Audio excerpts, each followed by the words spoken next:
Bonsoir à toutes et à tous. Donc je suis heureux de pouvoir être là la deuxième fois cette année, hein, après une première conférence que j'ai pu faire, si je me rappelle bien, c'était le 23 janvier, ouais, fin janvier. Donc où je vous avais parlé de qu'est-ce que le spiritisme, donc, en vous expliquant donc le triple aspect, hein, le caractère scientifique, philosophique et éthique, moral ou religieux du spiritisme.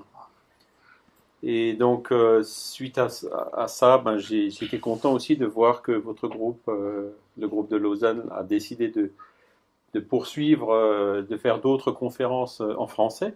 Donc, il y a Pedro qui vous a parlé aussi il y a à peu près un mois, donc de l'existence de l'âme, hein, qui là aussi est un point de base hein, dans la méthodologie, je dirais, pour amener les gens à ce paradigme spiritualiste, hein, comme je vous l'avais expliqué la première fois. Et aujourd'hui, je vais vous parler donc de la médiumnité.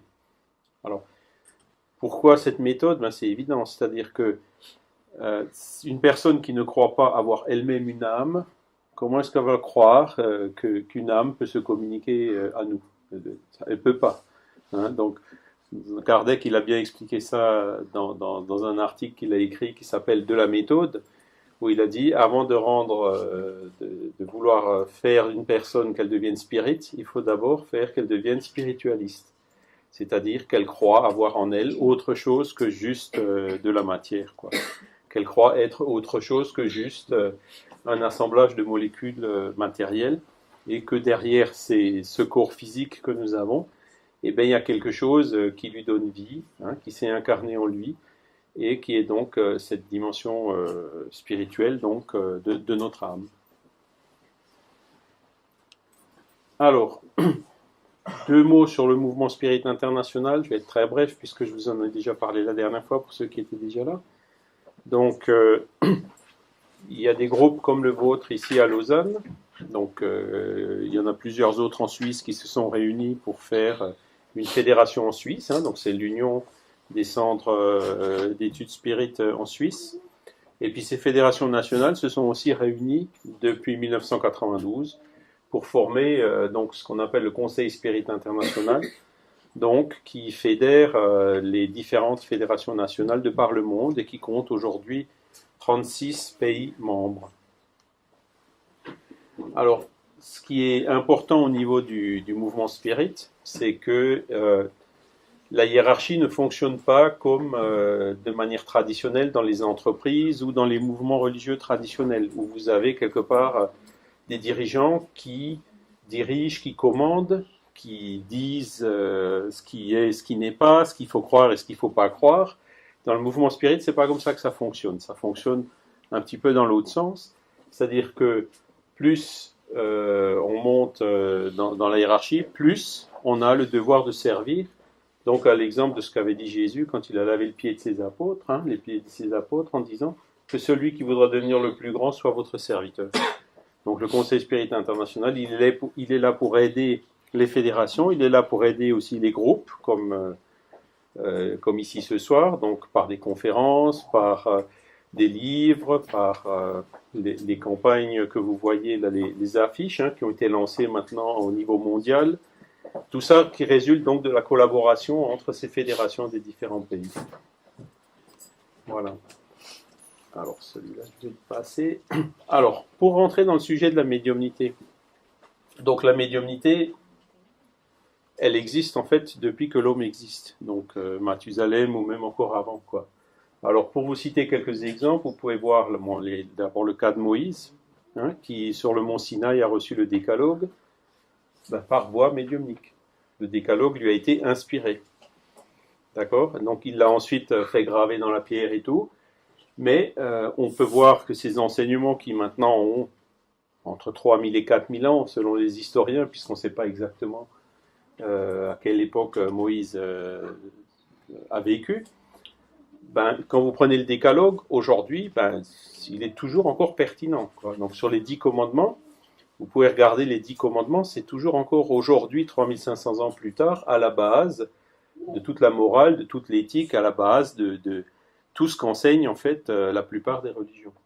Après, vous avez eu les prophètes, où là aussi il y a eu beaucoup de cas médiumniques. Donc, les prophètes qui prévoyaient, qui annonçaient la venue de Jésus, par exemple, hein, ou d'autres qui annonçaient un certain nombre de choses. Donc, tout ça, pareil, ils étaient tout simplement médiums. Hein. On pensait, ça est présenté comme des miracles ou des choses comme ça, alors qu'en fait, non. Vous avez Jésus, les évangiles sont pleins de phénomènes médiumniques. On ne les a pas reconnus, enfin, quand on lit la Bible.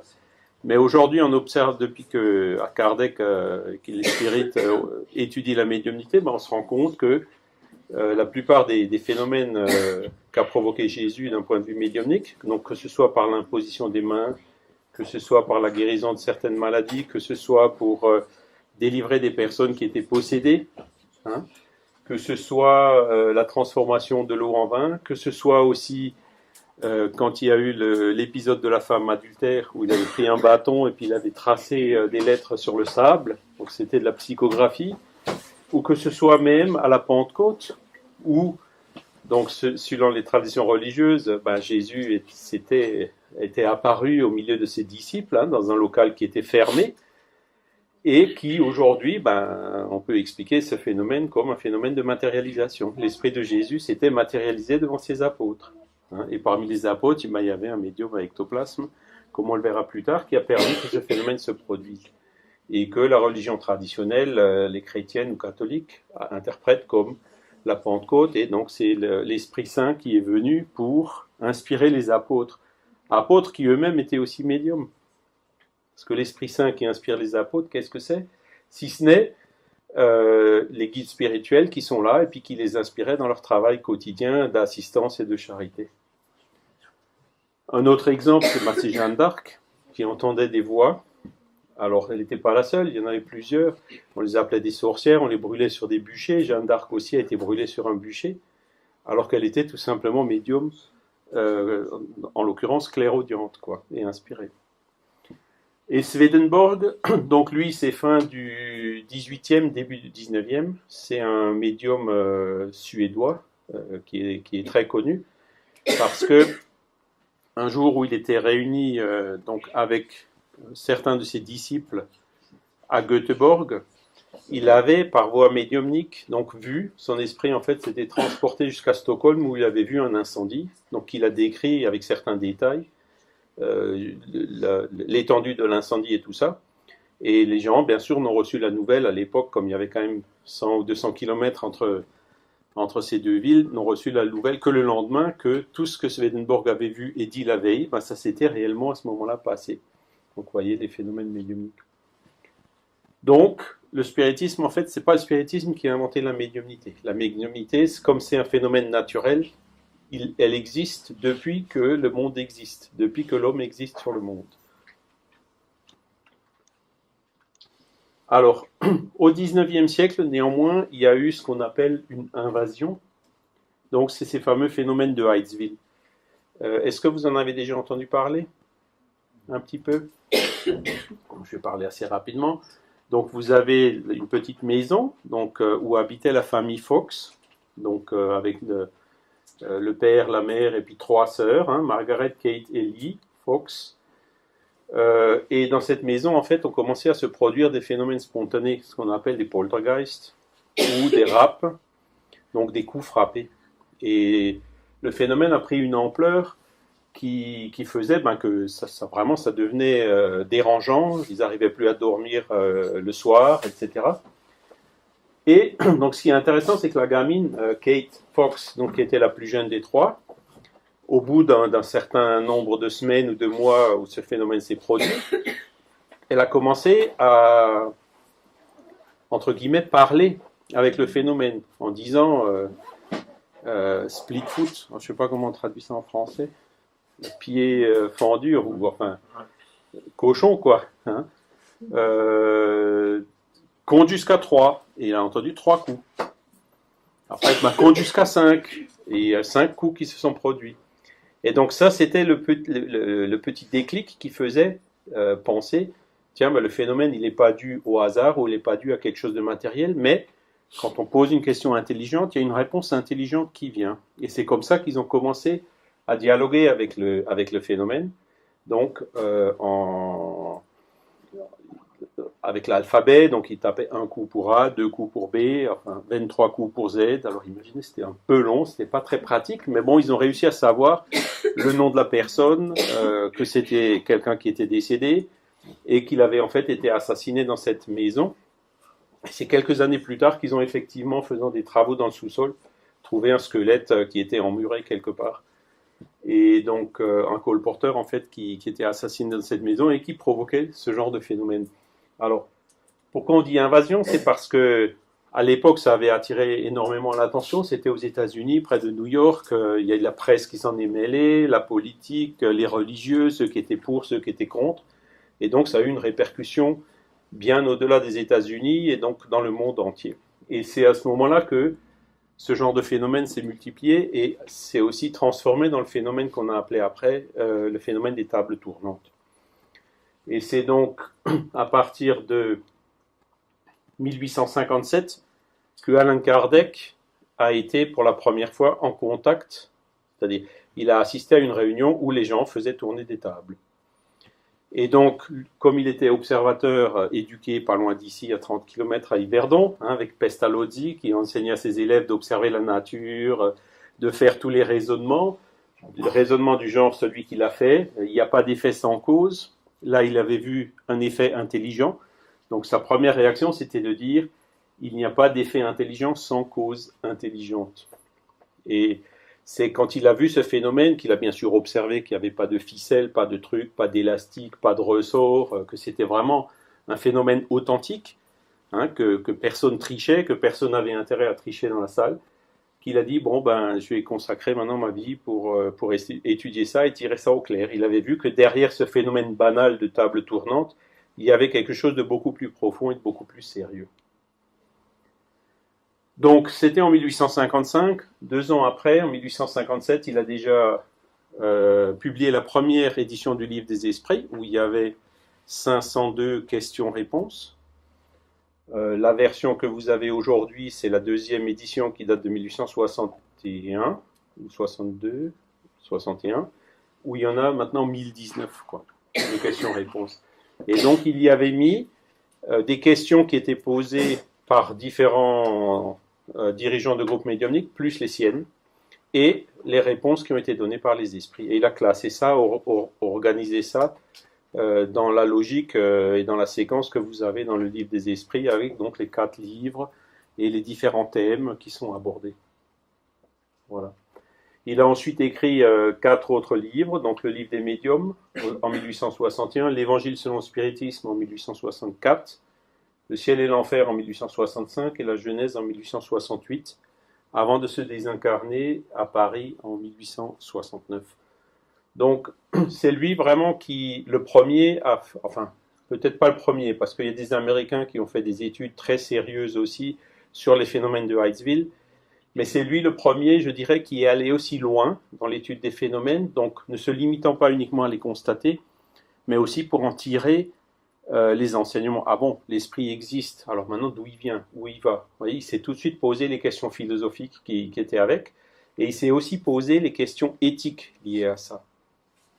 Que deviennent les esprits quand des personnes qui font le bien, quand elles meurent, qu'est-ce qu'elles deviennent? Une personne, un bandit ou un criminel, quand il meurt, qu'est-ce qu'il devient? C'est dans le ciel et l'enfer que vous avez toute une série de communications.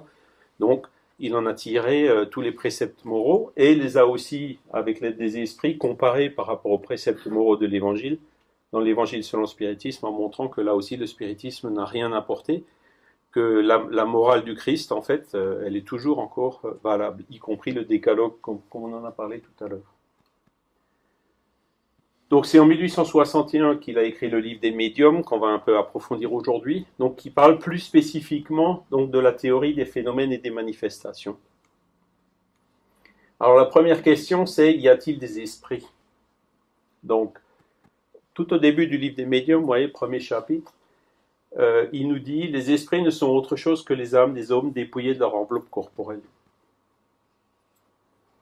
Donc ce ne sont pas des êtres à part dans la création, c'est tout simplement, nous on a un esprit on est à l'état incarné ici. Et quand on se désincarne, bon ben, le corps, on le rend, puisqu'il ne nous appartient pas, il nous a juste été prêté pour cette vie, pour le travail qu'on a à faire dans cette vie. Et puis quand on se désincarne, ben, on laisse non seulement tous nos biens matériels, notre compte en banque, notre voiture, notre maison, on laisse même notre corps. Tout ça, ça reste dans la nature. Et donc les esprits, c'est eux-mêmes qui sont venus affirmer ça, et puis donc c'est bien sûr confirmé par la logique. Donc cette théorie est corroborée par les faits, elle a pour elle la sanction du raisonnement, de l'expérience. Ces faits, nous les trouvons dans le phénomène des manifestations spirites, entre autres la médiumnité, qui sont ainsi la preuve patente de l'existence et de la survivance de l'âme. Et si aujourd'hui, je dirais, la science ne reconnaît pas encore l'existence de l'esprit, c'est parce que tout simplement, elle ne s'est pas encore donné la peine d'observer ces phénomènes qui pourtant se produisent à profusion. Alors, l'existence des esprits, donc, ce n'était pas un système préconçu. Il a d'abord observé le phénomène, la table qui bouge, les réponses qui étaient données.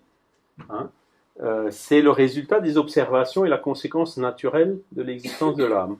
C'est là où c'est donc là aussi une hypothèse qui est venue par après pour expliquer les phénomènes qui étaient observés au préalable. Beaucoup de faits, alors après, beaucoup de gens, oui, mais tout ça c'est surnaturel. Surnaturel, en fait, c'est un mot qui est absurde. Parce que ça voudrait dire qu'il existe quelque chose qui est au-dessus, au-delà de la nature. Et donc le spiritisme vient démontrer, non. Ce qu'on appelle, nous, en tant qu'êtres humains ou les scientifiques, de surnaturel, ce sont des choses qu'on ne comprend pas encore. Mais en fait, le surnaturel n'existe pas. Ce sont des choses naturelles. Puisque les lois de la nature étant parfaites, il n'y a pas besoin d'y avoir quelque chose au-delà, au-dessus des lois de la nature. Donc c'est un mot, le surnaturel, qui est absurde en soi, au niveau de son sens. Ça n'existe pas, le surnaturel. Et donc Kardec avait déjà bien exprimé ça à l'époque. Donc le surnaturel, une fois qu'il est étudié par la science, il devient naturel. Alors, les êtres occultes qui peuplent les espaces sont une des puissances de la nature, puissance dont l'action est incessante sur le monde matériel, aussi bien que sur le monde moral. Je pense que Pedro, il en a un petit peu parlé la dernière fois. Donc l'existence de l'âme et puis l'influence des âmes sur la matière, comme on va aussi le voir plus tard, un peu plus loin dans cette présentation. Et donc le spiritisme, en nous éclairant sur cette puissance spirituelle, nous donne la clé d'une foule de choses inexpliquées et inexplicables par tout autre moyen. Cette loi connue, le merveilleux disparaît, les phénomènes rentrent dans l'ordre des choses naturelles. Voilà. Alors, qu'est-ce que c'est que la médiumnité? Définition. Alors, je vais prendre celle qu'a donnée Kardec. Pardon. Donc la médiumnité tient à une disposition organique de tout homme, dont tout homme peut être doué, comme de celle de voir, d'entendre ou de parler.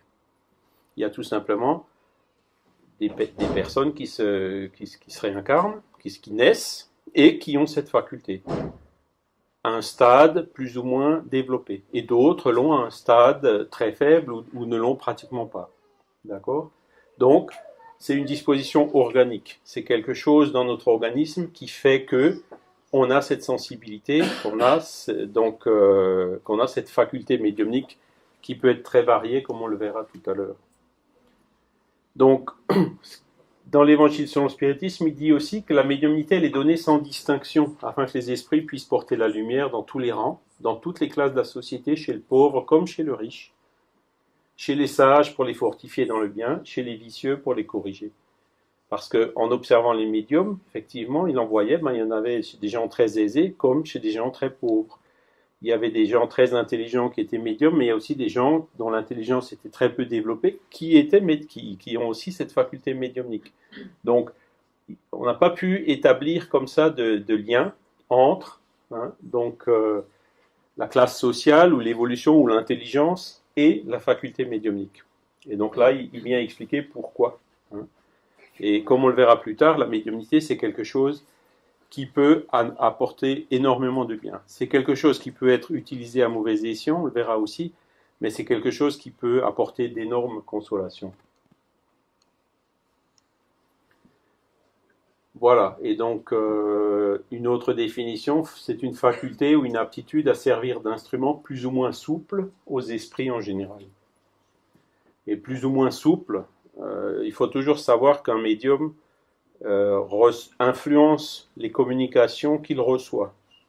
Hein, on dit, Kardec, il écrit un médium bleu, il va recevoir des communications bleues, et un médium qui est jaune, il va recevoir des communications qui sont jaunes. Et le bon médium, c'est celui qui reçoit 80%, je dirais, des esprits et qui n'influe que 20% de son esprit à lui. Et le médium moins bon, bah, c'est plutôt 20% de l'esprit et 80% de lui. Et ça, c'est le fameux débat entre l'animisme et le spiritisme. Qu'est-ce qui vient de notre propre âme et qu'est-ce qui vient d'un esprit tiers, d'un autre esprit que le nôtre?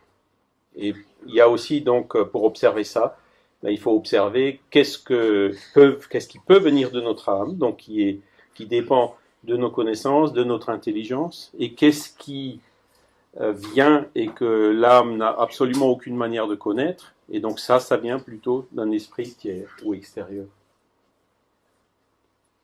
Alors le rôle du médium, donc c'est l'individu qui sert de trait d'union, de médium, donc d'intermédiaire, hein, comme le nom l'indique, aux esprits pour que ceux-ci puissent se communiquer avec facilité aux hommes, esprits incarnés. Hein. Par conséquent, sans médium, pas de communication tangible, mentale, scriptive, physique, ni de quelque sorte que ce soit.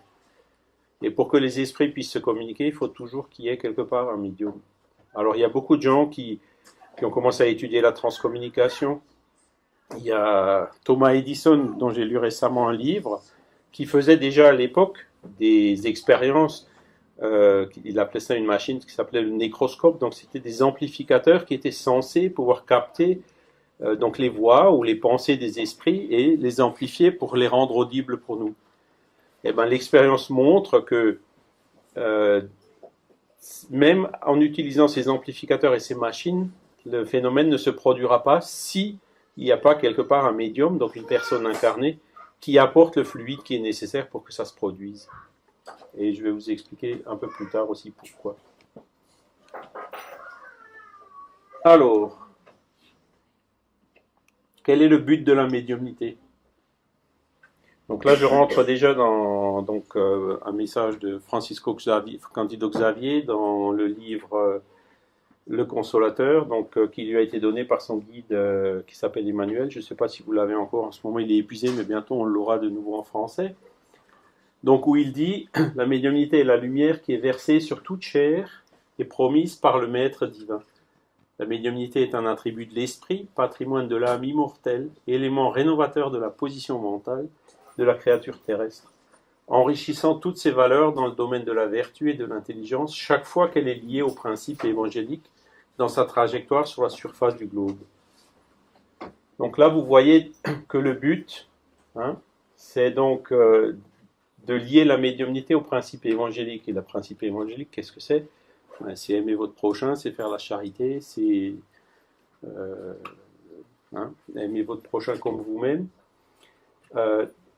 Parce que là, on voit aussi que, à l'inverse, à l'opposé, la médiumnité est parfois, même souvent, utilisée à mauvais escient. Donc, pour gagner de l'argent, pour essayer de faire de la divination, voire même de façon encore plus négative dans ce qu'on peut appeler la magie noire, quoi. Et c'est comme toute chose. Nous, en tant qu'êtres humains, on a le libre arbitre, donc on est libre de choisir entre le bien et le mal. On nous donne des instruments, comme la médiumnité, tout comme l'invention, par exemple, de la TNT, qui servait à creuser des tunnels, à faire des routes, et puis que malheureusement, on a utilisé aussi pour faire la guerre ou pour faire des bombes. La même chose pour l'atome. Donc il en va comme ça de toutes les choses, de toutes les ressources que la nature nous offre. C'est suivant notre libre arbitre en tant qu'humain qu'on peut l'utiliser pour le bien ou pour le mal. Et donc la médiumnité, Emmanuel nous dit clairement, il faut que ça serve au bien. C'est un talent du ciel au service de la rénovation du monde. Une lampe que nous devons allumer, alimenter avec l'huile de l'humilité, avec laquelle nous devons nourrir la lumière sublime de l'amour, irradier la charité et la compréhension vers tous ceux qui nous entourent. l'humilité. Donc ça, c'est un mot qui est très important, je vais revenir là-dessus. Et c'est un des plus grands écueils des médiums, c'est quand ils perdent leur humilité, quand ça leur monte à la tête. Il y a les gens autour, ah, t'es médium, hein, quand on voit ce que ça coûte dehors, les gens qui viennent, qui commencent à aduler la personne, à gourouifier les gens, eh ben c'est une épreuve qui est très très difficile à supporter, à aller jusqu'au bout, si on n'a pas cette humilité qui reste absolument indispensable. Je continue. Donc là, je vais parler rapidement des variétés des médiums. Donc, bon, les premiers qu'on a vus, quand on a parlé de bouger les tables, c'est des médiums qu'on appelle à effet physique. Donc, des médiums qui permettent de donner un fluide, qu'on appelle de l'ectoplasme, avec lequel les esprits sont capables d'agir sur la matière, de faire léviter des tables, de produire des coups, comme on l'a vu dans les phénomènes de Heigl. Donc là, vous voyez, vous avez donc des exemples de lévitation qui ont été photographiés. Donc ça, c'est des phénomènes qui sont relativement courants. Hein, on en parlait tout à l'heure. Là, on était, quand on a commencé au début des années 90, en revenant du Brésil, en cherchant des spirites en France, on est tombé sur des gens qui faisaient tourner des tables. Et donc, j'étais déjà spirit à l'époque, je n'avais pas besoin de le voir, mais je peux vous garantir que la table, elle bouge, elle tourne. Hein. Alors, il y a d'autres personnes que j'ai connues, chez lesquelles la table, elle lévitait, elle partait dans les couloirs, ils étaient obligés de courir après. Donc, surtout avec des jeunes qui ont beaucoup d'énergie, qui ont beaucoup d'ectoplasme. Quand ils s'amusent, entre guillemets, à faire ce genre de phénomène, ça marche en général assez facilement. Hein. Mais, bon, alors en général, c'est pas dangereux, il y a toujours quelque chose qui se passe, comme un ami d'enfance que j'avais qui faisait ça avec le verre. Et un jour, bon, à force d'un peu trop insister, le verre, il est parti, et il est allé se fracasser contre le mur. Donc là, ils ont eu peur et ils ont arrêté. Vous voyez ? Donc il y a toujours les anges gardiens qui sont là pour un peu contrôler. C'était juste pour attirer leur attention sur le phénomène en disant, attention, là, il y a quelque chose, et essayez d'étudier ça de façon sérieuse. Bon, même s'il n'y en a que 1 sur 10 après qu'il l'étudie, bon, c'est toujours ça. Donc ce sont des phénomènes qui sont relativement fréquents.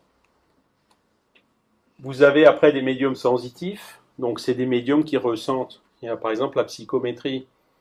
Quand le médium touche un objet qui a appartenu à quelqu'un, il est capable de sentir, de se mettre plus ou moins en lien avec cette personne et de dire tout un tas de choses sur cette personne, sur son passé, sur son état d'esprit, même parfois sur l'avenir, bien que ça ce soit beaucoup plus rare. Il y a les médiums auditifs, donc je recite de nouveau Jeanne d'Arc, donc c'est les médiums qui entendent les esprits, c'est comme une voix qui leur parle dans la tête, à ne pas confondre avec le phénomène des voix directes, où en fait, des esprits parfois matérialisent des cordes vocales, et donc la voix, toutes les personnes qui sont dans la salle, même qui ne sont pas médiums, peuvent l'entendre. Vous voyez, alors que là, les médiums auditifs sont des personnes qui entendent des esprits comme s'ils leur parlaient dans l'oreille ou comme s'ils leur parlaient dans leur tête, quoi. Donc il y a les médiums parlants, donc par lesquels donc l'esprit arrive à se connecter, je dirais, sur le corps du médium pour parler, utiliser donc les ressources, les poumons, les cordes vocales du médium et donc transmettre comme ça des messages. Donc c'est ce qu'on appelle là aussi la psychophonie.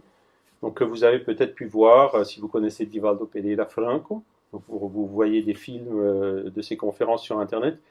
Et dans certaines, il y a des phénomènes de psychophonie à la fin du message par un esprit qui se communique beaucoup par lui, qui est Dr Bezerra de Menezes.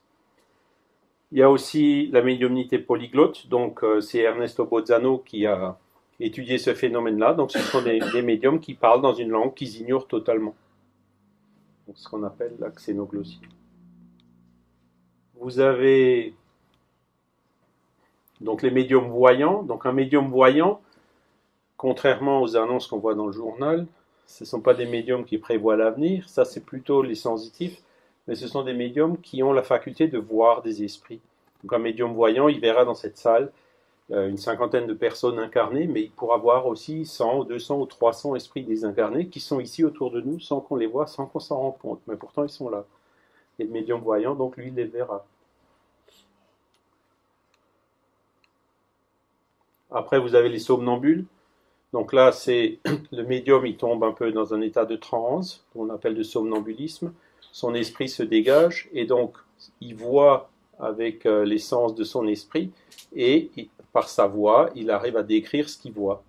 Et vous avez des médiums assez connus comme Edgar Cayce, qui était là typiquement le somnambule et aussi guérisseur, puisque quand il se mettait en état de somnambulisme, de dédoublement, il arrivait son esprit avait donc, avec l'aide d'autres esprits qui peuvent aussi être là, la faculté de voir les différentes maladies que les gens qui étaient autour de lui avaient, et puis donc ce sont des phénomènes qui ont été longuement observés, que vous retrouverez dans beaucoup de livres qui parlent de ce fameux médium. Alors psychographe, donc psychographie c'est l'écriture, donc les médiums qui écrivent sous l'influence des esprits. Vous avez ceux qui sont mécaniques, donc ils écrivent alors qu'ils sont totalement inconscients de ce qu'ils écrivent. Il y en a même qui peuvent parler, qui parlent avec vous pendant qu'elles écrivent quelque chose de tout à fait différent. Hein. Vous avez les intuitifs, donc ce sont des gens qui écrivent, enfin il y a des mots qui viennent dans leur tête et puis ils les écrivent. Donc ils ont quelque part conscience de ce qu'ils écrivent, même si quand ils commencent une phrase, ils ne savent pas où ça va et comment elle va finir. Et vous avez les semi-mécaniques, donc ce sont des médiums qui sont un peu entre les deux, qui écrivent de façon assez automatique, mais qui ont quand même conscience de ce qu'ils écrivent. Donc vous voyez, il y a plein de variantes, et donc là je vous cite les exemples. Donc le médium psychographe le plus connu, c'est Francisco Cândido Xavier, vous voyez sa photo à gauche. Divaldo Pereira Franco aussi, et puis au milieu je vous ai mis une image d'écriture on dit ça en français? Especular en portugais, donc en fait c'est écrit à l'envers de droite à gauche, donc pour le lire, soit vous avez un ordinateur, vous faites un flip, soit il faut regarder dans un miroir, quoi. Et donc des trucs qui sont sortis comme ça, notamment Chico il en a eu une communication comme ça en anglais, et Divaldo il a eu une communication comme ça au congrès de Paris en 2004 en français, qui était écrite à l'envers. Alors, bon, après, vous avez des médiums spéciaux, les inspirés, les pressentiments, les polyglottes, les extatiques. Donc, vous voyez d'autres que j'ai pas cités tout à l'heure, le Padre Pio et puis le curé d'Ars. Eux aussi, quand vous lisez leur histoire, il y a plein de phénomènes médiumniques qui s'étaient produits avec eux. Le curé d'Ars notamment, qui est pas loin d'ici, Ars, hein, je crois. Ça doit être à centaines de kilomètres. Où son lit a pris feu, il y avait des coups frappés dans sa maison aussi, il y a énormément de phénomènes médiumniques qui se sont produits avec lui. Et puis donc le Padre Pio, c'est avec les, comment on appelle ça déjà, les stigmates, donc qui se reproduisaient sur son corps. Voilà, donc juste pour résumer, bon là j'en ai encore quelques-uns, vous voyez, peintres, dessinateurs, musiciens, poétiques, avec aussi quelques exemples. Donc Victor Hugo, hein, et puis Emmanuel Swedenborg dont j'ai parlé tout à l'heure, et puis Nikola Tesla qui lui aussi était, ses inventions en fait lui venaient grâce à la médiumnité, et même Einstein il le reconnaissait en disant, il y a un moment donné l'idée elle arrive, je suis incapable de vous dire comment et pourquoi elle arrive, mais elle arrive, quoi. Et donc c'est là aussi, vous voyez, l'inspiration. Il était, lui, et Tesla aussi, aidé par des esprits dans leur travail. Et puis au niveau des médiums peintres, donc vous avez Augustin Le Sage, donc, qui était un mineur avec les gros doigts de mineur, hein, qui travaillait à la pioche dans le Nord, et qui faisait des tableaux absolument remarquables comme ceux que vous pouvez voir ici, avec des symétries parfaites. Il commençait dans un coin, dans l'autre, il le faisait un peu dans n'importe quel sens, et à la fin ça donnait ça, quoi. Alors qu'il connaissait absolument rien à la peinture. Et un phénomène intéressant qui s'est produit avec Augustin Le Sage, donc il a fait une toile dans laquelle on voyait donc une image qui montre une moisson avec des styles égyptiens. Et 2 ans après qu'il ait peint cette toile, on a trouvé donc dans une tombe en Égypte, qui était découverte donc après qu'il ait peint cette toile, pratiquement le même, vous voyez, dessin. Et donc là encore, c'est quelque chose qui montre vraiment que ben, c'était venu de l'au-delà, que la personne qui avait dessiné ça à l'époque des Égyptiens était venue lui inspirer ça 2000 ans plus tard, ou plus que 2000 ans plus tard. Donc voilà donc, pour les différents types de médiumnité. Bon, je ne vais pas rentrer plus dans le détail. Dans le livre des médiums, vous verrez, il y a encore plein d'autres classifications que Kardec a fait et qui vous permettent donc vraiment de voir, d'apprécier la diversité, la variété donc dans les médiums. Alors comment est-ce que les esprits font pour agir sur la matière? Donc pour ça, il faut rappeler donc qu'en l'homme il y a trois choses. Donc premièrement l'âme ou l'esprit, qui est le principe intelligent et en qui réside le sens moral. Il y a le deuxième, c'est le corps, l'enveloppe grossière matérielle dont il est temporairement revêtu. Donc le corps, c'est ce qui est tangible. Et entre l'esprit et le corps, en fait, il y a ce que Kardec a appelé le père-esprit, donc qui est une enveloppe fluidique. Il appelait ça semi-matériel à l'époque. Donc c'est matériel, mais pas tangible, comme le corps physique. On ne peut pas peser un père-esprit. Hein, le père-esprit, on peut pas, il n'est pas palpable, il n'est pas tangible. Pourtant, c'est quand même de la matière, et donc de la matière qui existe sous une forme moins dense que la matière physique qu'on arrive à peser. Donc moi j'appelle la matière physique la matière einsteinienne, donc c'est celle qui obéit à la loi de la relativité, notamment la fameuse formule E égale mc2. Hein, donc l'énergie qu'il y a dans la matière, c'est égal au produit de la masse multiplié par le carré de la vitesse de la lumière. Et le père-esprit, d'après ce qu'on sait, il ne respecte pas ça. C'est quelque chose qui est beaucoup plus léger, qui n'est pas du tout limité par la vitesse de la lumière. Les esprits disent qu'ils vont d'ici à Jupiter à la vitesse de la pensée, donc en quelques secondes, alors qu'on sait très bien que la lumière, il lui faut des heures pour aller de la Terre jusqu'à Jupiter. Donc c'est une matière qui est, donc le mot, pour l'instant on n'a pas trouvé mieux, semi-matérielle, donc elle est matérielle, et c'est elle qui sert d'intermédiaire entre l'esprit et le corps. Sans cette enveloppe, l'esprit ne pourrait pas agir sur le corps. Et donc c'est ce principe-là, notamment le père-esprit, que les esprits utilisent dans les phénomènes médiumniques pour agir sur la matière. Est-ce que j'ai été clair? Voilà, donc ça c'est Livre des médiums, chapitre 4, item numéro 54. Donc la cause de l'action de l'esprit sur la matière est tout entière dans les propriétés semi-matérielles du père-esprit. Et le meilleur exemple de l'action de l'esprit sur le corps, il suffit qu'on s'observe nous-mêmes. Hein? Parce que là, je ne sais pas si vous reconnaissez ça, donc on peut voir quelques boules ou des bulles. En fait, ce sont des cellules, hein, ce qu'on appelle les cellules souches, ou c'est un ovule fécondé qui a commencé à se reproduire. Au bout de même pas un mois, ben, il y a des formes qui se font, on voit les bras, la tête. Il y a des cellules qui se transforment plutôt en os, les autres en cerveau, les autres en muscles, etc. Pour, au bout de 9 mois, donc, donner un bébé. Et là, quand on observe ce phénomène qui est pourtant tout simple, hein, que tout le monde connaît, on se rend compte que pour arriver de là à là, il faut qu'il y ait quelque part un apport d'énergie. Il faut qu'il y ait quelque part derrière un modèle organisateur. Et ce modèle organisateur, en fait, c'est l'esprit qui se réincarne avec son père-esprit qui l'apporte. Il se réincarne donc dès la conception, je dirais, dans ces cellules, pour ensuite expliquer donc le phénomène qu'on appelle l'embryogénèse, donc qui permet de former, de préparer tous les organes vitaux pour ensuite arriver au phénomène de la vie. Donc là, vous avez l'exemple de comment l'esprit agit sur la matière.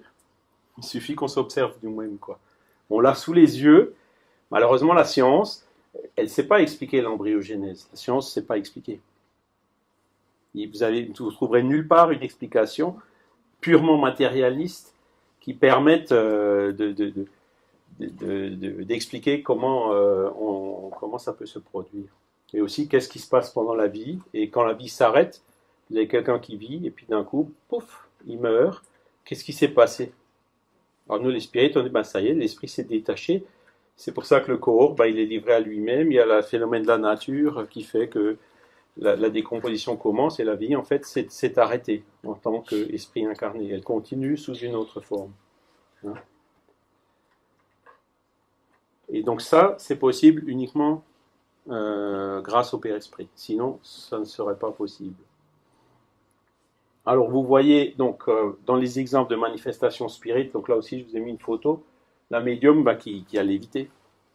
Hein.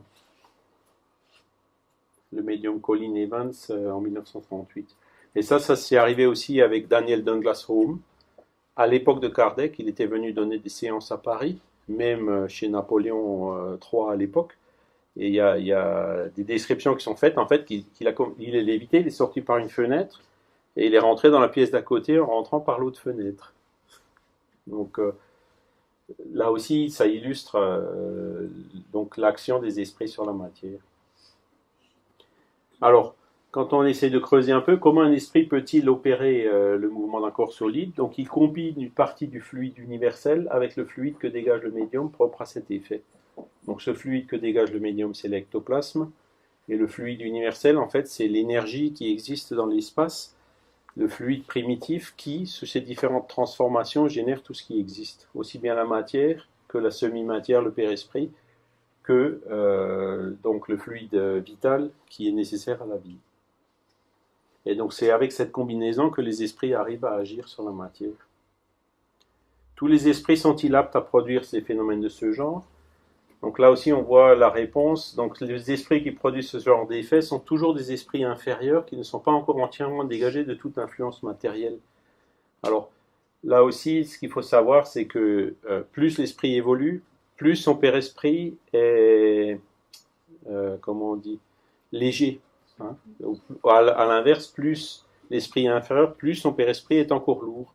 Et donc pour faire bouger une table, vous êtes obligé d'avoir un esprit supérieur, il n'y arrivera pas directement, il se servira d'un autre esprit, l'état intermédiaire, qui pourra apporter son fluide, son père-esprit qui est encore plus lourd, donc pour pouvoir produire le phénomène. Donc ça explique pourquoi ces phénomènes de table ou autres peuvent parfois produire de bonnes choses, puisque vous avez des esprits, encore une fois, les esprits supérieurs peuvent demander à des esprits moins avancés de faire quelque chose et ils le feront fidèlement. Donc vous pouvez avoir de très belles communications avec la table, hein, comme on l'a vu quand on a commencé à Mulhouse, là, avec les tables qui tournaient. On a vu par la table, donc la mère d'une des participantes se communiquer à sa fille. Et on en avait les larmes aux yeux d'émotion tellement c'était beau. Voyez, et pourtant ça s'est fait par la table. Mais si vous voulez avoir des choses plus suivies, il faut préférer des formes de médiumnité comme la psychographie ou la psychophonie qui demandent moins de fluide, moins d'ectoplasme que ces phénomènes à effet physique. Voilà. Alors après, vous avez des phénomènes d'apport, donc où les esprits arrivent en fait à dématérialiser un objet quelque part et à le rematérialiser dans la salle médiumnique. Donc ça a été observé assez fréquemment et notamment à l'époque. Il y a 100 ou 150 ans, donc ils ont amené des roses en plein hiver, hein, que les esprits sont allés chercher dans l'hémisphère sud, où les roses, elles étaient fleuries à l'époque. Et donc, là aussi, donc, il n'y avait pas les frigos à l'époque. Le phénomène, là aussi, était vraiment authentique grâce à ça. Voilà. Alors, les esprits peuvent aussi se rendre visibles, comme on a parlé du Christ tout à l'heure à la Pentecôte. Hein. Donc, ceux qui voient les esprits, les voient-ils par les yeux? Alors, la réponse est ils le croient, mais en réalité, c'est l'âme qui voit. Et ce qu'il prouve, c'est qu'on peut voir les yeux fermés. C'est-à-dire, le médium voyant, il voit un esprit, il met la main devant les yeux, il le verra toujours. Alors qu'une apparition, c'est différent, puisque l'esprit se matérialise, donc tous ceux qui sont dans la salle pourront le voir. Et donc, c'est le deuxième cas où l'esprit se rend visible en empruntant de l'ectoplasme qui est libéré par un des médiums qui est là. Matérialisation, vous avez beaucoup de phénomènes qui ont été entrepris. Donc, le docteur Gustave Gelet, 1918, c'était le président de l'Institut métapsychique international à Paris, qui existe toujours. Et donc, il avait fait des observations avec la médium Eva Carrère, il y avait des photographes, il y avait Schrenk Notzing, il y avait beaucoup d'autres scientifiques donc, qui étudiaient vraiment sérieusement tous ces phénomènes. Et vous voyez, ils ont pu prendre un certain nombre de photos où vous voyez en fait de l'ectoplasme qui se dégage soit par la bouche, soit par les oreilles du médium, et donc dans lesquelles finissent par apparaître à certains moments des formes. Donc ça, c'est les phénomènes de matérialisation d'Eva Carrère. Avec Franek Kluski, le même docteur Gustave Gelet a même, avec un système de paraffine, réussi à faire des moules de mains matérialisées. Donc la main matérialisée se trempait dans la paraffine, ensuite elle se dématérialisait, elle laissait juste le moule en paraffine. Et ensuite ils ont remis du plâtre pour recréer l'objet qui avait été matérialisé. Et donc, c'est des phénomènes là aussi assez patents, puisque quand vous voyez la forme avec des recoins et tout, c'est absolument indémoulable. Hein, pour ceux d'entre vous qui ont l'habitude de faire du moulage, avec un moule en une pièce, c'est pas possible de créer ce genre de forme. Voilà. Florence Cook. Donc ça, c'était un petit peu avant. Il y a eu aussi, je vais passer un peu plus rapidement pour pas dépasser l'heure. Donc c'est William Crookes, donc, qui a été mandaté par la Société royale de Londres pour étudier ces phénomènes et voir les démythifier et puis démasquer les fraudes. Et en fait, il est arrivé à la constatation contraire, c'est-à-dire qu'il en a constaté et certifié l'authenticité. Et donc, c'était le médium qu'il utilisait, c'était Florence Cook, et il y avait un esprit qui se matérialisait qui était Cathy King. Donc là aussi, vous trouverez énormément de choses dans la littérature là-dessus. Donc vous voyez là, vraiment l'esprit qui est complètement matérialisé, alors que le médium, il est derrière un rideau, dans une salle, etc. quoi. Et donc matérialisé, où elle est vraiment devenue tangible, elle parlait, on sentait les battements du cœur, etc. quoi. Et donc en fait, ce qui s'est passé à la Pentecôte, c'était un phénomène de ce genre, quoi. Déjà il y a 2000 ans. Bon, je vais passer un peu vite parce que beaucoup Elisabeth d'Espérance, donc c'est aussi un médium qui a produit énormément de phénomènes de ce genre. Donc vous voyez Ben Boa, donc c'était à Alger, et il y a Charles Richet qui était là-bas avec d'ailleurs Gabriel Delanne, donc où ils ont aussi obtenu des phénomènes de matérialisation. Voilà. Après, un autre genre de phénomène, c'est la bicorporéité et la transfiguration. Donc, c'est de nom compliqué, mais ça veut dire c'est l'apparition d'un esprit vivant. Donc, l'esprit d'une personne vivante peut acquérir une tangibilité momentanée, c'est-à-dire l'esprit peut sortir du corps et apparaître et se matérialiser quelque part ailleurs. Hein. Et c'est ce qu'on appelle donc la bicorporité, homme double, individu dont la présence simultanée a été constatée en deux endroits différents. Et donc là, je vous ai mis des exemples, là aussi, qui sont tirés de l'histoire religieuse. Donc Saint Alphonse de Liguori, où vous avez des descriptions qui ont été faites qu'il était à deux endroits en même temps. Il était à Rome, et il était allé témoigner aussi au tribunal pour son père. Je ne me rappelle plus où c'était, mais c'était à des milliers de kilomètres de là. Hein. Saint-Antoine de Padoue, il y a ce genre de choses. Vespasien et Émilie Saget, elle était professeure, elle était prof, et puis donc ses élèves la voyaient, à un moment donné, elle était un peu dans un état second, et quand ils regardaient par la fenêtre, ils voyaient son esprit qui se promenait dans les jardins de l'époque, de l'école de l'époque. Quoi. Après, vous avez d'autres choses, matérialisation du vivant, donc c'est les photos Kirlian. Il y a une photo assez intéressante aussi où je ne l'ai pas mis là, mais où ils ont pris une photo, vous voyez donc la feuille, et puis vous voyez autour ce qu'on appelle l'aura, hein, où c'est un effet corona qui se produit, parce on produit un champ électrique assez important, et puis donc cet effet corona, on se rend compte que si on arrache un bout de la feuille, et qu'on prend une autre photo, on verra l'effet continuer là où la feuille a été arrachée. Donc ça veut dire que la feuille, physiquement, elle n'était plus là, par contre, son double spirituel, en fait, fluidique, il était encore là. C'est le fluide vital. Donc aussi toute une série de phénomènes là-dessus. Somnambulisme, donc je vais passer un peu vite parce que là aussi j'en ai déjà parlé.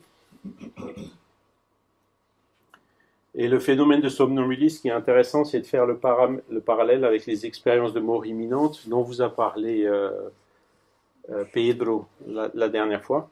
Hein. C'est le phénomène aujourd'hui qui est extrêmement intéressant parce que c'est vraiment la première étape. Vous avez le corps qui est là, arrêté, l'électroencéphalogramme arrêté, le cœur qui marche plus, l'état de mort clinique. Hein. Et pourtant, cette personne-là, dont le corps, les sens, les yeux fermés, il n'y a plus rien qui marche, arrive à percevoir des choses, à mémoriser des choses qui se passent non seulement dans la salle, mais aussi dans des salles à côté. Et donc, c'est vraiment le phénomène qui aujourd'hui est très en vogue. Pourquoi? Parce que justement, c'est lui qui casse ce paradigme matérialiste en disant ça peut pas être le corps. Le corps, il était là, il fonctionnait plus. Donc c'est bien la preuve qu'il y a autre chose qui était là et qui a perçu à ce moment-là que juste le corps. Donc l'existence de l'esprit. Voilà. Alors, au niveau de la méthode, donc le spiritisme, comme vous avez vu là, j'ai passé vraiment rapidement, mais je vous conseille de lire les livres des médiums, même s'il a 600 ou 700 pages. C'est un livre qui est quand même assez lourd. Donc vous voyez un petit peu l'ampleur de la chose et donc de l'étude, de la quantité d'informations que vous pouvez voir là-dedans. C'est encore aujourd'hui, même s'il a plus de 150 ans, c'est le meilleur livre sur le sujet. Il n'en existe pas de meilleur. Vous avez plein d'autres livres sur la médiumnité, mais celui qui décrit vraiment le phénomène de A à Z dans la plupart de ses aspects, c'est toujours encore le livre des médiums. Après, autre chose, on croit généralement que pour convaincre, il suffit de montrer des faits. Pourtant, l'expérience montre que ce n'est pas toujours la meilleure, car on voit souvent des personnes que les faits les plus patents ne convainquent nullement. Kardec avait vu des tables bouger, et il avait tout de suite vu, tiens, derrière ça, il y a quelque chose d'important. Par contre, il y a d'autres personnes, on en parlait aussi tout à l'heure, quand on était à Mulhouse, là, c'est nos débuts dans le spiritisme, on a trouvé des gens qui faisaient tourner des tables, mais il y a des personnes qui sont venues, qui ont vu des phénomènes qui étaient vraiment patents, émouvants, touchants, mais qui ont dit, ah ben non, ils ont tiré, ils ont poussé, il y avait des trucs, ça ne veut pas dire que l'esprit existe, etc. Donc ce qu'il faut, c'est d'abord expliquer aux gens, hein, et ensuite, si les gens ne comprennent pas ce qui se passe, même en voyant le phénomène, ils n'y croiront pas. Vous voyez? Donc c'est pour ça que l'étude est importante. Sans l'étude, on n'arrivera jamais à se convaincre de ces phénomènes. Donc en un mot, avant de rendre une personne spirite, tâchez de le rendre spiritualiste. Et vous avez après des matérialistes par système, ce sont donc des gens qui, c'est pas la peine d'insister, vous perdrez votre temps. Il y en a qui disent non, j'y crois pas, donc ça n'existe pas, ça peut pas exister. Vous perdez votre temps. À la limite, c'est même manquer de charité que d'essayer de les convaincre, de leur sortir de leurs idées qui sont tellement fortement ancrées. Là, il faut laisser le temps faire son travail, parce que ce ne sont pas des personnes que vous arriverez à convaincre comme ça. Il y en a peut-être l'un ou l'autre qui va trouver son chemin de Damas, comme c'était le cas de Paul, mais c'est vraiment une minorité. Alors, le but de la médiumnité, donc la médiumnité donne des preuves de la survie de l'individualité après la mort et a un effet consolateur, en particulier dans le cas de la perte d'un être cher. Qu'est-ce que vous allez dire à une mère dont l'enfant meurt? Qu'est-ce que vous pouvez lui dire? Ça y est, c'est fini. Qu'est-ce que vous pouvez dire à ces gens, par exemple, qui avaient des parents qui sont morts dans cet avion qui est tombé dans le sud de la France il y a une dizaine de jours? Qu'est-ce que vous allez leur dire? Je me rappelle la psychologue qui était là, il y a des soutiens psychologiques à tous ces trucs-là, mais vous écoutez le psychologue, ce qui s'est passé, c'est quelque chose qui n'existe pas pour l'esprit humain. Le psychologue qui dit ça. Je lui souhaite du plaisir pour essayer de consoler les gens, les parents qui ont perdu leurs enfants dans la fleur de l'âge et tout, avec ce genre d'argument, c'est impossible. Par contre, si vous venez, vous dites, comme Chico Xavier qui a reçu des milliers de lettres, hein, qui donnent des preuves, papa, maman, je suis là, arrêtez de pleurer, faites le bien autour de vous, regardez, j'ai vu grand-père, j'ai vu le chien, le truc, le machin, donne tout un tas de détails que Chico ne connaissait pas. Les parents qui voient ça, comme vous pouvez le voir dans un film, je ne sais pas si vous l'avez ici, Les mères de Chico Xavier. Alors là, donc il illustre ce genre de phénomène. Comment, là, vous arrivez à consoler une personne. Et basé en plus sur du concret. C'est pas des dogmes. Hein, la médiumnité, il suffit d'ouvrir le livre du médium, de regarder, d'observer autour de soi, de voir tous ces phénomènes, et puis donc de se convaincre. Et c'est là où on arrive vraiment à être consolé, qu'on arrive à consoler la mère qui vient de perdre son enfant. Et un des buts principaux de la médiumnité, c'est justement ça. Les bons esprits nous donnent aussi des leçons. Il nous faut comprendre que la charité et l'amour du prochain sont les clés de notre évolution et de notre bonheur. Ils viennent nous expliquer qu'est-ce que nous, on doit faire si on veut être heureux, si on veut être bien, si on veut guérir, si on veut grandir, si on veut apprendre, si on veut évoluer. Les guides spirituels, chacun de nous a un ange gardien, un guide spirituel qui est là, qui s'occupe exclusivement de nous. J'en ai un, tu en as un, tout le monde en a un. Et donc celui-là, quand vous avez un problème dans votre vie, il est là pour ça, il faut l'appeler. Et quand vous l'appelez, il va venir vous aider. Qu'est-ce qu'il peut y avoir de plus consolateur de savoir que même quand on est perdu au milieu du désert, on appelle quelqu'un, il sera là. C'est extraordinaire. Et puis en plus, après, quand vous travaillez, quand vous cherchez de l'inspiration, d'un coup, si vous arrivez vraiment à établir le canal, ce que vous voulez faire, le livre ou la musique ou autre chose, ou un travail, une recherche, du coup, boum, boum, boum, vous retrouvez plein de choses. Vous vous dites, oh ben là, j'ai eu de la chance. Non, c'est pas de la chance, c'est votre guide qui était là et qui vous a aidé. Hein? Et donc,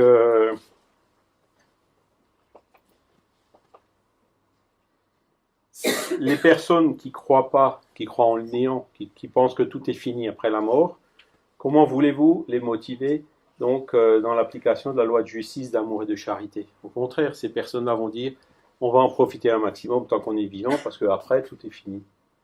Donc, ce sera plutôt l'égoïsme d'en profiter, de passer avant les autres, etc. Mais le fait d'avoir la certitude de l'avenir, justement par les phénomènes médiumniques, ça a un effet qui est vraiment puissamment moralisateur. Alors là, je vous donne le meilleur exemple qu'on peut donner de la médiumnité, c'est Chico Xavier.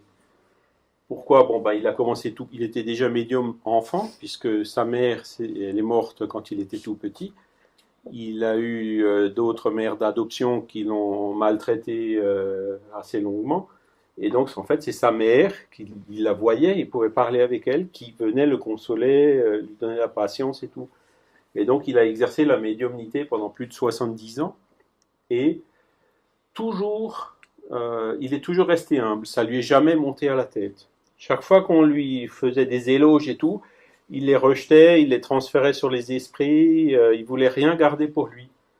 Le désintérêt matériel aussi. Il a écrit plus de 400 livres et il a vendu aucun de ses livres. Tous ses livres, il a fait don des droits à des instituts de charité, à la Fédération brésilienne, à des œuvres caritatives diverses et variées. Il n'a jamais rien gagné pour lui, même quand il était dans le plus grand besoin. L'hygiène de vie, donc il est toujours resté simple, il a toujours habité dans une maison simple, au niveau matériel et aussi dans les pensées. Il a toujours cherché à faire le bien, à faire la charité autour de lui, il donnait toujours de l'argent à manger aux pauvres, etc.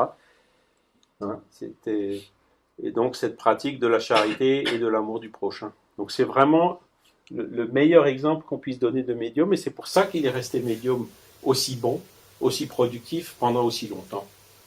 Parce qu'après, prenez d'autres exemples. Vous avez plein de personnes qui sont médiums, qui commencent à écrire des livres, et puis d'un coup se rendent compte qu'ils gagnent de l'argent et tout, et puis en général ça dérape.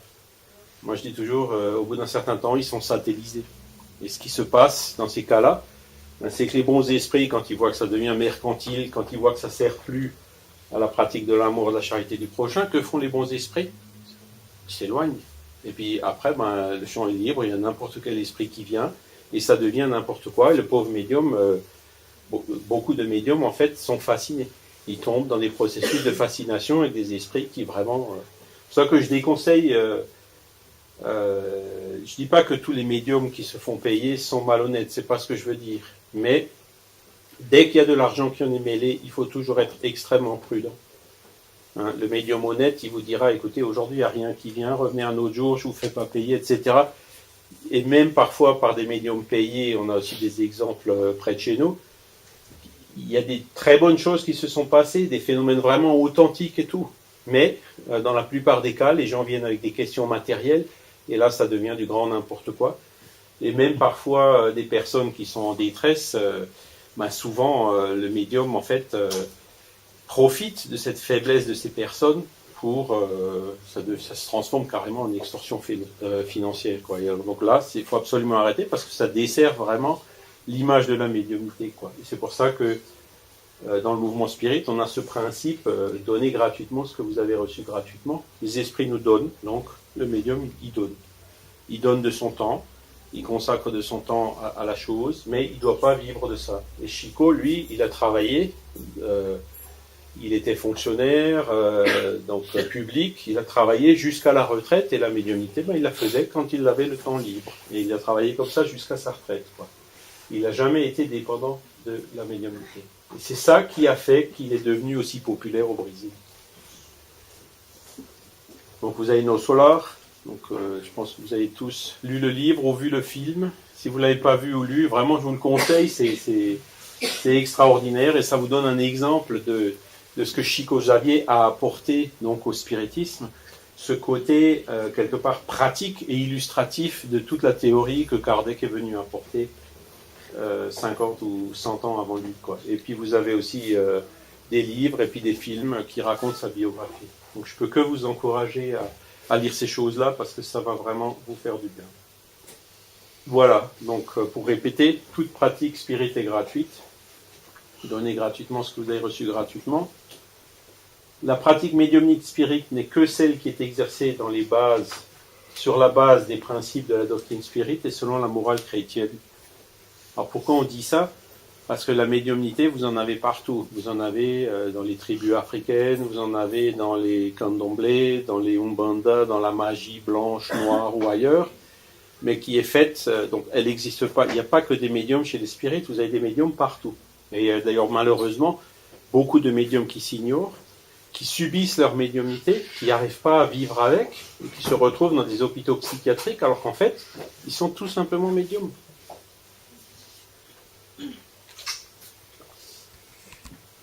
Mais pour la pratique, vraiment, il faut le faire dans un but pour rechercher le bien, avec cette humilité et avec ce désintérêt matériel dont je vous ai parlé tout à l'heure.